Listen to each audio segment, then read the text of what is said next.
Good morning my dear students, welcome in your channel mathematics on your tips and. तो मेरे बच्चों देखिए ध्यान से, मैंने यहाँ पे कुछ लिख रखा है और मैंने क्या लिख रखा है, x² + 5x + 7 आपने कई बार लिखा होता है।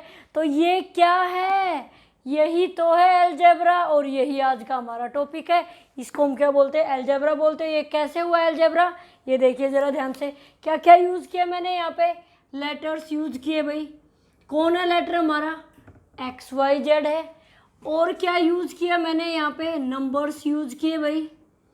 नंबर्स मीन्स 5 और 7 हमारे पास।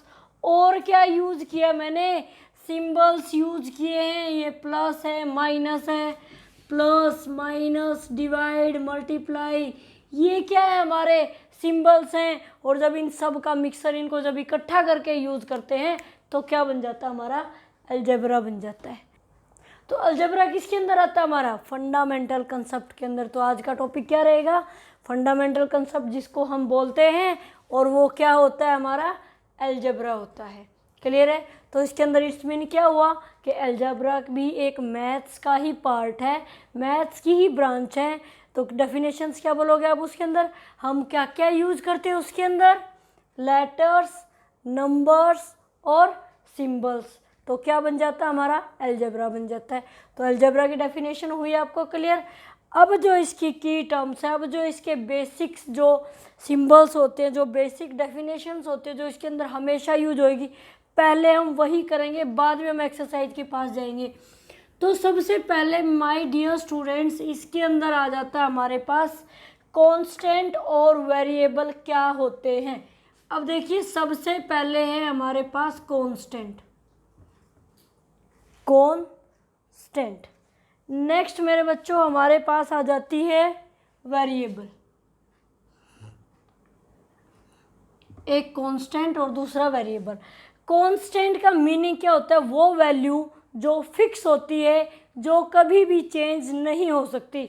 मीन्स कौन फिक्स वैल्यू, कौन वह कांस्टेंट जिसकी वैल्यू क्या होती है, फिक्स होती है। मीन्स क्या लिख सकते हो आप लोग, आपने ले लिया 3, 5, 7, -1/6, -8/9, 1/7, कुछ भी आ जाए, ये क्या हुई, हमारे कांस्टेंट हुए, जिसकी वैल्यू क्या हुई, फिक्स हुई बस। और वो हमेशा किस में होते हैं, न्यूमेरिकल वैल्यूज़ के अंदर। न्यूमेरिकल मीन्स 3, 4, 5, 6, 7, 8, 9 और जो भी फ्रैक्शन में है, रैशनल नंबर्स में, सारे के सारे क्या हुए मेरे बच्चों, कांस्टेंट हुए।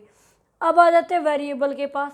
वेरिएबल मीन्स लिटरल वैल्यू जिसको हम बोलते हैं, वेरिएबल मीन्स लिटरल वैल्यूज। और लिटरल से कहीं ना कहीं मैच कौन कर रहा है, हमारा लेटर्स मैच कर रहे हैं। कौन मैच कर रहा है भाई, लेटर्स। यानी कि जो लेटर की फॉर्म में आ जाते हैं वो क्या हो जाते हैं, वेरिएबल यानी कि लिटरल वैल्यूज। कैसे, एक्स की फॉर्म में आ गए, वाई की फॉर्म में आ गए, जेड में आ गए, ए बी सी, ए से लेकर जेड तक कहीं भी आ सकते। अगर ऐसे भी लिखा हुआ है तो भी आप क्या कहोगे, ये वेरिएबल है। क्यों है वेरिएबल, क्योंकि साथ में कौन आ गया, हमारा एक्स आ गया। साथ में कौन आए माय डियर स्टूडेंट्स, एक्स आ जाता है साथ में, तो क्या बन गया, हमारा वेरिएबल बन गया। अब अगर इनकी वैल्यूज़ को अलग अलग करें तो दो पार्ट्स कैसे बने वो देखो। अब x को तो हम क्या बोलेंगे, लिटरल वैल्यू, समझ आई है। और 7 को हम क्या बोलने वाले हैं यहाँ पे, न्यूमेरिकल वैल्यू। ये क्या हुई हमारी न्यूमेरिकल वैल्यू। और ये जो x है वो क्या हो जाता है मेरे बच्चों, हमारे पास हो जाती है लिटरल वैल्यू।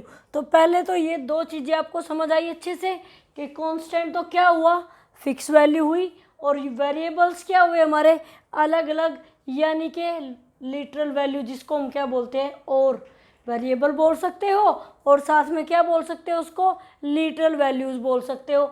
लिटरल में आप क्या लेंगे, लिटरल से कहीं ना कहीं मैच हो रहा है लेटर्स। लिटरल से आप समझ जाना कि लेटर्स का यूज़ होने वाला वहाँ पे, यानी कि x y z a b c जो भी आप यूज़ करना चाहो वो यूज़ हुआ है। इट्स मीन वो क्या है, हमारी लिटरल वैल्यूज़ है। अब देखिए इसको हम ऐसे अगर लिखें, अगर इकट्ठा पूछा जाए कि ये क्या है, तो आपको जवाब देना भाई ये वेरिएबल है। अगर आपको ऐसे लिखा मिले, इट्स मीन आप बोलोगे वो क्या, हमारा वेरिएबल है। क्लियर हुआ है। अगर इसमें से ये बोला जाए न्यूमेरिकल वैल्यू और लीटर वैल्यू छांट दो, तो हम कैसे छांटेंगे? तो ये तो है हमारी यहाँ पे न्यूमेरिकल वैल्यू, और ये जो है हमारी वो क्या है मेरे बच्चों, यहाँ पे क्या है, ये क्या है न्यूमेरिकल वैल्यू, और ये क्या हो जाएगी हमारी यहाँ पे लीटरल वैल्यू हो जाएगी। यहाँ तक क्लियर हुआ है। नेक्स्ट देखिए अब इसके अंदर क्या दे रखा है हमें। अब देखिए मैंने ये लिख दिया यहाँ पे, भाई लिख दिया यहाँ पे। ये क्या लिखा मैंने? अभी कहोगे मैडम कुछ ना कुछ अलजेब्रा का ही लिखा है, तो हम इसको क्या बोलते हैं? अलजेब्रिक एक्सप्रेशन बोलते हैं। क्या बोलते हैं हम इसको? Algebraic expression.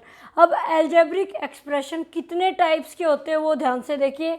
सबसे पहले होता है मोनोमियल।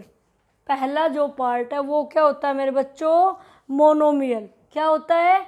मोनोमियल पहला। 4 टाइप्स के हुए हमारे, कितने टाइप्स के हुए? 4 टाइप्स। फर्स्ट हमारा आ जाएगा मोनोमियल।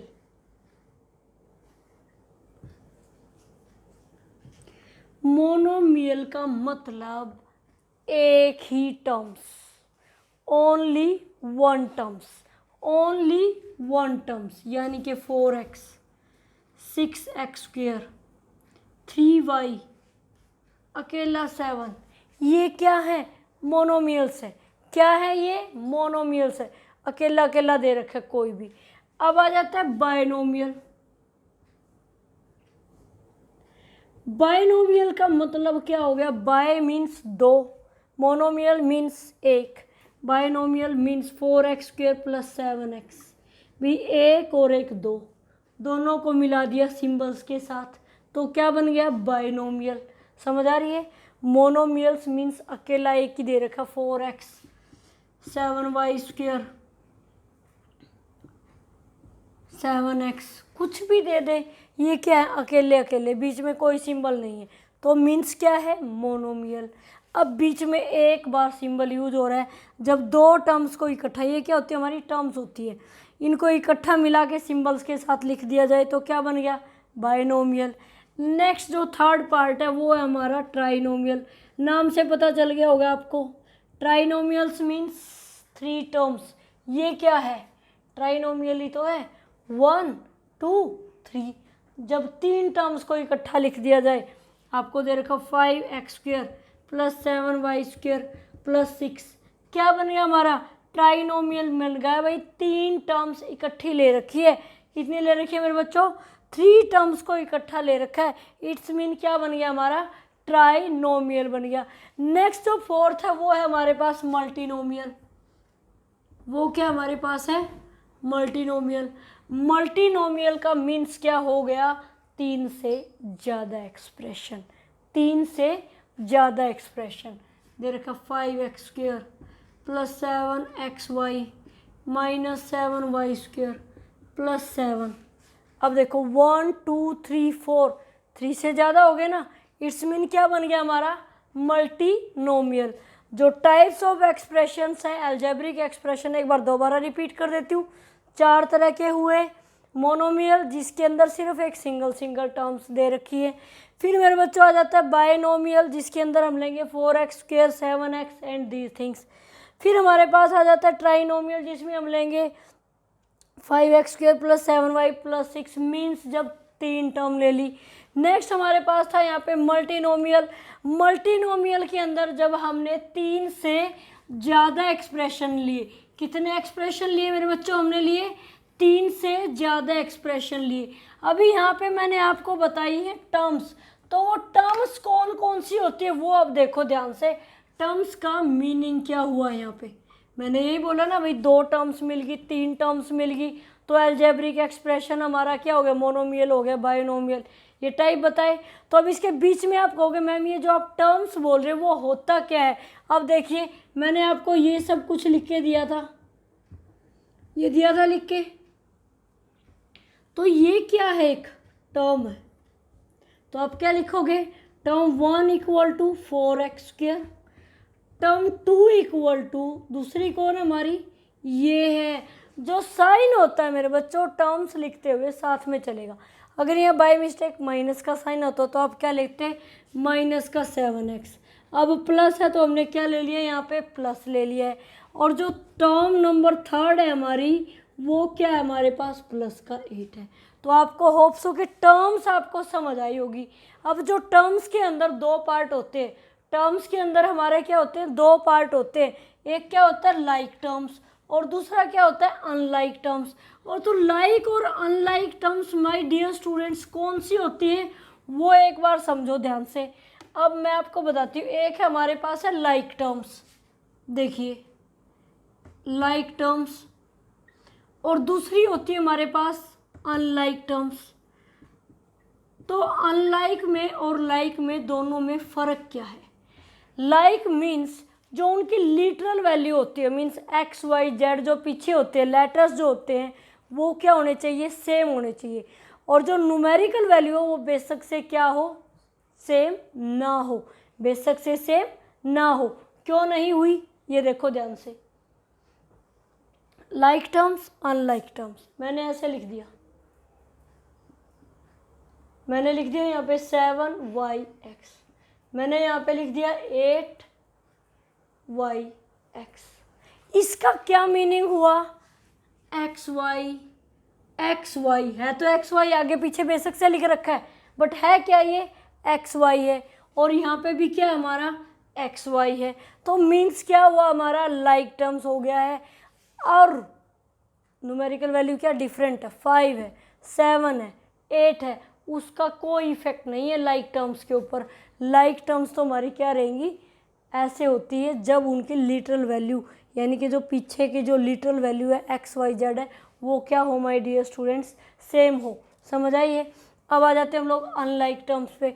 अगर आपको ऐसे दे दे 8xy, अगला दे दे 7xz, अगला दे दे आपको 9y²x, मीन्स क्या हो रहा है, कोई भी मैच नहीं कर रहा है, कोई भी मैच नहीं करता। मीन्स लिटरल वैल्यू सबकी क्या है, अलग अलग है, सबकी क्या है, अलग अलग है। तो क्या बन गई वो हमारी अनलाइक टर्म बन गई। अगर हमें क्वेश्चन दे दिया जाए, छाड़ दो भाई लाइक टर्म्स को और अनलाइक टर्म को किसी भी क्वेश्चन के अंदर से, तो हम एक क्वेश्चन मैं आपको दिखाती हूँ यहाँ पे। तो देखिए क्वेश्चन क्या हो हमारे पास, अगर हमें एक क्वेश्चन दे रखा है, देखो ध्यान से देखना, क्वेश्चन के अंदर अगर वैल्यू आपको दे रखी है इस तरीके से 5x²y, 6x²y, अगला दे दिया जाए आपको 7xy² और 5x²y, ऐसे दे दिया जाए आपको। हमें पूछा जाए right the like terms, like terms इसमें से आपको लिखनी है। लाइक टर्म्स हम कैसे लिखेंगे, हम इनको मैच करेंगे, सिर्फ इनको मैच करेंगे। कौन कौन मैच करता है एक दूसरे के साथ, वो किस में आएगा, लाइक में आएगा। यहाँ दे रखा x²y भाई दोनों सेम है, मीन्स ये तो है ही है लाइक। xy² ये अलग होगी, xy², x एक है और y क्या है, 2 है, तो इट्स मीन ये क्या हुई हमारी अनलाइक, ये नहीं ली जाएगी। अगली क्या दे रखी है x²y, तो ये देखिए ये और ये तीनों ही क्या है मेरे बच्चों, सेम है। तो किसके अंदर लोगे आप उसको, लाइक टर्म्स के अंदर लोगे। तो क्या लिखोगे 5x² और क्या आएगा 7xy, नो ये तो है ही नहीं, ये तो नहीं है, तो सेम कौन है x², 6x², अगली भी क्या 5x²। तो ये क्या आ गई हमारी लाइक टर्म्स के अंदर आ गई है। नेक्स्ट देखिए मेरे बच्चों, और हमें क्या पूछा जा सकता है। देखिए मेरे बच्चों, हमें दे रखा पावर ऑफ लिटरल्स। लिटरल्स क्या होते हैं, वेरिएबल्स, यही होते हैं। अब वेरिएबल का मीनिंग क्या हुआ, जिसकी वैल्यू क्या हो जाए, चेंज हो जाए। कांस्टेंट का मीनिंग क्या था, वेरिएबल जो कोई भी वैल्यू चेंज नहीं होती थी, फिक्स होती थी। तो लिटरल्स मीन्स वेरिएबल क्या होते हैं, जिसकी वैल्यू हो जाती है चेंज। अब देखिए कैसे चेंज हो जाती है, पहले मैं आपको वो बताती हूँ कि वो वैल्यू चेंज क्यों बोला जाता है वेरिएबल को, वो कैसे चेंज हो जाती है। अगर आपको दे रखा 5x और मैं कह दूँ भाई x की जगह पे आप पुट कर दो 1, तो आप क्या लिखोगे 5, जहाँ x था लिख दिया 1, वैल्यू आ गई आपकी 5। मैं कह दूँ x की जगह पे रख दो मेरे बच्चों 2, तो आप क्या लिखोगे 5, जहाँ x था आपने रख दिया 2, तो 5 2 जार आ गया आपका 10। क्या आपकी वैल्यू चेंज नहीं हो रही है? जैसे जैसे एक्स और वाई की वैल्यूज आप चेंज करते जाओगे वैसे वैसे सारी की सारी वैल्यू क्या हो जाएगी, हमारी चेंज हो जाती है। तो इसलिए क्या बोला जाता है, जो कांस्टेंट वैल्यू होती है वो क्या होती है, फिक्स होती है, और जो वेरिएबल्स होती है उनकी वैल्यू क्या होती है, फिक्स नहीं होती है भाई, टाइम टू टाइम क्या होती है, चेंज होती जाती है। अब हम पहुंच जाते हैं पावर ऑफ द लिटरल्स के ऊपर। देखिए आपको ऐसे दे रखा है 1, तो आप क्या लिखोगे, एक्स इज टू पावर 1, यही हो गया हमारे पास। आ गया 2, 2 का क्या मीनिंग होता है, स्क्वायर। 2 का मीनिंग क्या होता है, स्क्वायर, तो आप क्या बोलोगे, x square.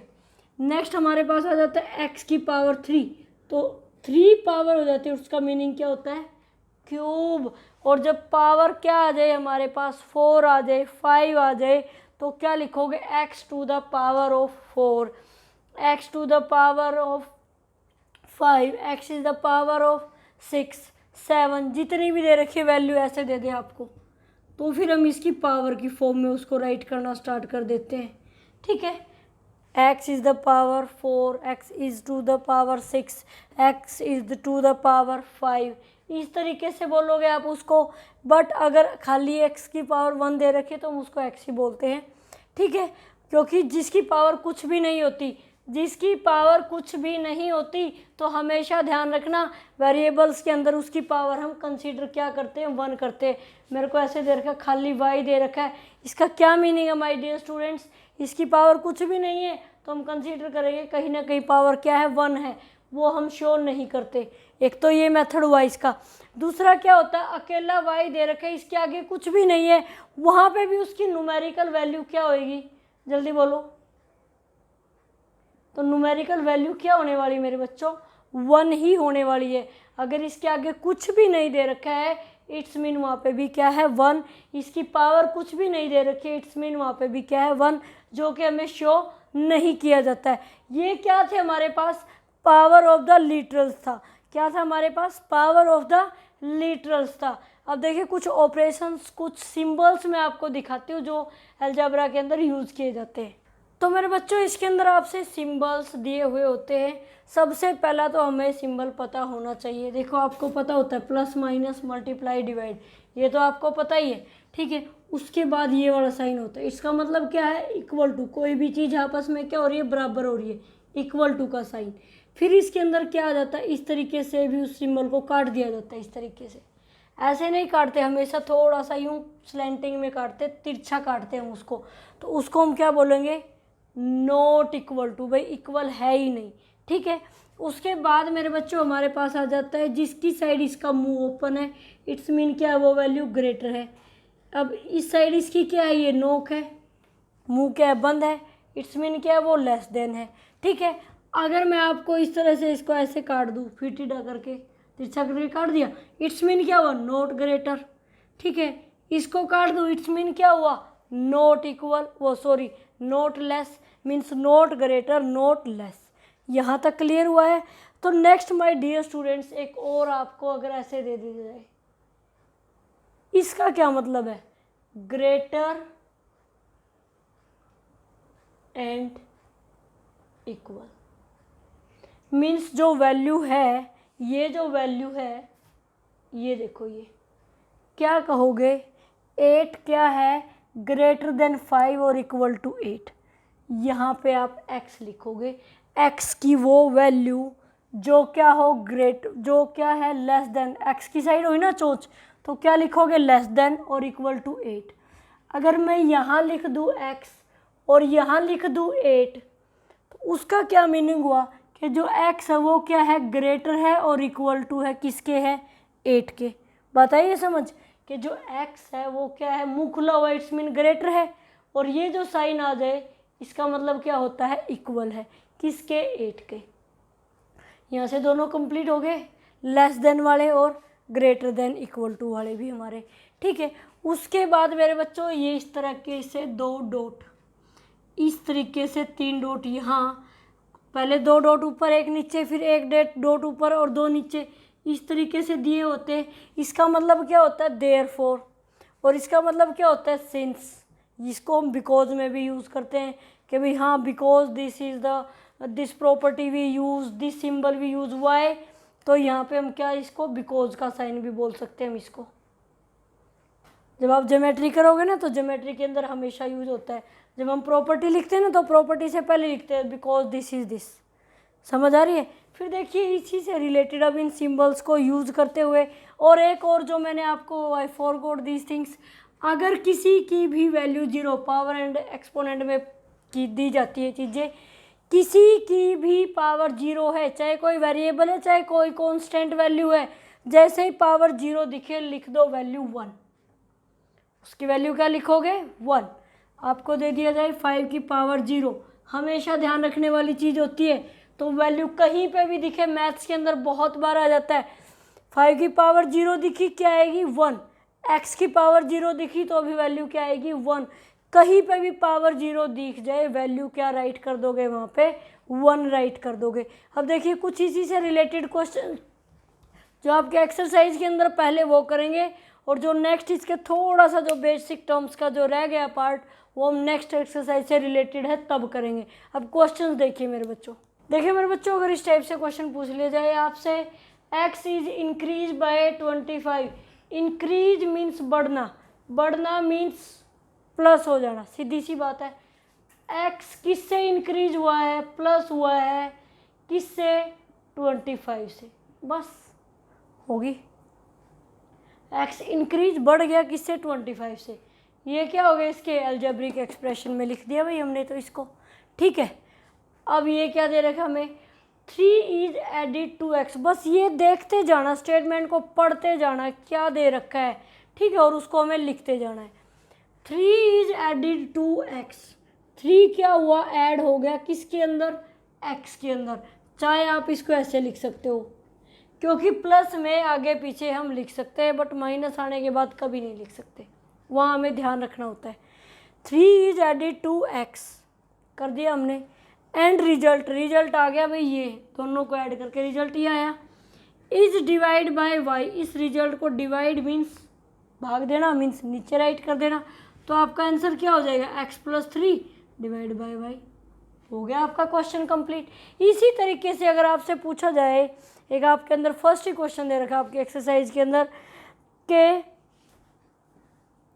रुद्रनेल scored x marks in English, y marks in science and 80 marks in math, what is the score? भाई देखिए मेरा ही लगा लो, मैंने x मार्क्स लिए किस में? देखिए हम लिखेंगे, पहले मैंने लिए मैथ्स के अंदर, अलग एग्जांपल ले लेते x मार्क्स, ठीक है। हिंदी में मैंने लिए हैं भाई y मार्क्स, फिर आ जाता है साइंस का स्कोर, साइंस में मैंने ले लिए भाई 30 मार्क्स ले लिए, तो हमसे पूछा जाता है आपका टोटल स्कोर क्या है। ऐसे ही अगर आपके पास होते मैथ में 20 मार्क्स, हिंदी में 20 मार्क्स, साइंस में 30 मार्क्स, पूछा जाता write down the total score, तो कैसे लिखते हैं उसके टोटल स्कोर को, ये बताओ मुझे।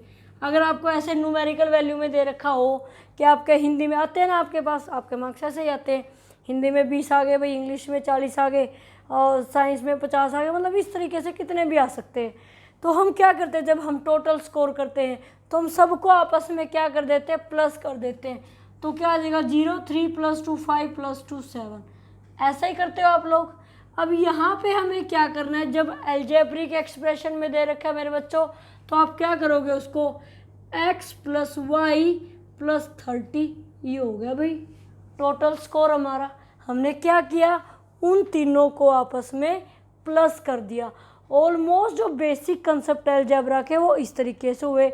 अगर आपको एक और क्वेश्चन ऐसे दे रखा है, देखिए आपकी इसी के अंदर दे रखा है आपको एक, उसको किस में राइट करना? आपको वर्ड्स में। अभी हमने वर्ड्स वाले थे उसको एक किस्म से हमने फिगर में राइट कर दिया था ना, अलजेब्रिक एक्सप्रेशन दे दी थी। अगर हमें अलजेब्रिक एक्सप्रेशन गिवन ऐसे, खाली ये दे रखा है, पहले हम इसको लेके चलेंगे, खाली इतना दे रखा है 3a, इसका मतलब क्या हो रहा है? 3a के साथ क्या हो रहा है माय डियर स्टूडेंट्स? मल्टीप्लाई हो रहा है। और मल्टीप्लाई को हम क्या लिखते हैं? टाइम्स भी लिख सकते हैं, प्रोडक्ट भी लिख सकते हैं। तो आप इसको क्या लिख सकते हो? Product of 3 and a। आप क्या लिख सकते हो? देखो एक तो आप इसको क्या लिख सकते हो? प्रोडक्ट ऑफ 3 and a, भाई 3 का और a का प्रोडक्ट। दूसरा मेरे बच्चों हम क्या लिख सकते हैं, a इज 3 टाइम्स या 3 टाइम्स ऑफ a, क्या लिख सकते हो और आप इसको 3 टाइम्स ऑफ a। इतना आ गया हमें समझ, हमें ऐसे लिखना है। अगर मैं आपको ऐसे लिख दूं, ऐसे लिख दूं, फिर क्या लिखोगे आप, product of 3 and a increased by 5। Increase means क्या हो रहा है, बढ़ रहा है, मीन्स हम उसको क्या कर रहे हैं, वहाँ पे प्लस कर रहे हैं। तो आप क्या लिखोगे, यहाँ पे दोनों मेथड यूज कर सकते हो, इन दोनों में से आप ऐसे भी लिख सकते हो इसको, 3 times of a increased by 5। ठीक है, आप और क्या लिख सकते हो, product of 3 and a increased by 5। तो मैं इनमें से दोनों में से एक यूज़ कर लूँ, मैंने प्रोडक्ट वाला यूज़ कर लिया भाई, मुझे वही अच्छा लगा लिखा हुआ तो मैंने वो लिख लिया, प्रोडक्ट ऑफ 3 एंड a। आगे मैंने क्या लिखना है, इंक्रीज्ड, किससे इंक्रीज हुआ भाई, 5 से हुआ, तो उसमें हम इस तरीके से लिख सकते हैं। और आपके पास कुछ भी दे सकते हैं, यहाँ पे 2ab माइनस 3 ऐसे भी दे रखे हैं क्वेश्चन, 2ab माइनस 3। तो हम क्या लिखने वाले हैं, product of 2a and b लिख सकते हो, product of 2a and b decreased, घटा है तो डिक्रीज्ड बाय 3, डिक्रीज्ड बाय 3। अब हमें दे दिया जाए 2a बाय 5, ऐसे दे दे, तब मेरे बच्चों हम क्या लिखोगे, बोलो जरा, product of a and b and then result is divide by 5। बस लिखना आना चाहिए आपको, दे क्या रखा है, लिखना क्या है, बस देखना क्या दे रखा है, 2a दे रखा ऊपर है, मीन्स प्रोडक्ट में तो हमने लिख दिया यहाँ पे product of 2 and a and the result is, नीचे आ गया 5, तो जो उसका रिजल्ट आया वो क्या हो रहा है, डिवाइड बाय 5। आपके पास ऐसे दे दिया जाए a प्लस b, तो आप क्या लिखोगे, सम ऑफ a एंड b। भाई a प्लस b यानी कि सम ऑफ a एंड b, यहाँ से हुआ है क्लियर। तो माय डियर स्टूडेंट्स, ये थी आज की वीडियो जिसके आपको आज बेसिक कंसेप्ट जो मैंने आपको आज यहाँ पे समझा दिए। होप सो कि आपको ये क्लियर हो गया होगा। थैंक यू मेरे बच्चों, have a nice day, enjoy the day and like the video. Thank you.